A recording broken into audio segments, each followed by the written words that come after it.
नमस्कार मित्रांनो, शुभ सकाळ. स्वागत करतो विचार आपल्या नवीन व्हिडिओमध्ये. आज आपण आलो होतो पालसाचं पाणी घेण्यासाठी. जे की आपण नांदेडच्या टायमाला आणि या पालसाच्या पाण्यामध्ये इको फ्रेंडली पत्रावली तयार होते. मित्रांनो, आपण मागाशी तुम्हाला बोलले होते की पलसाला पाणी 3च का असतात. तर तुम्ही हा बघू शकता पलसाचा झाड. जर तुम्ही ह्याच्या आधी बघितलं असेल, ज्यांनी हा बघितला नसेल त्यांच्यासाठी मी हा झाड दाखवतो. हा झाड पलसाचा आहे.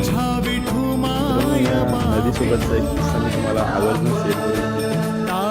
एक दिवस असा होता की मी या नदीमध्ये स्विमिंग करत असताना ती नदी बालगंगा नदी या नदीपासून भरपूर लोक शेती उन्हाळी जसं की भाज्या वगैरे भाजीपाला वगैरे लावणे किंवा वीटभट्टी व्यावसायिक वीटभट्टीसाठी देखील त्याचं पाणी यूज केलं जातं.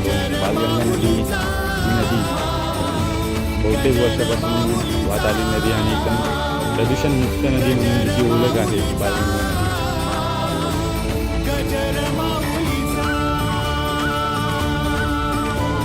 तसं आवड लागते. ह्या किड्याविषयी कोणाला माहिती आहे का?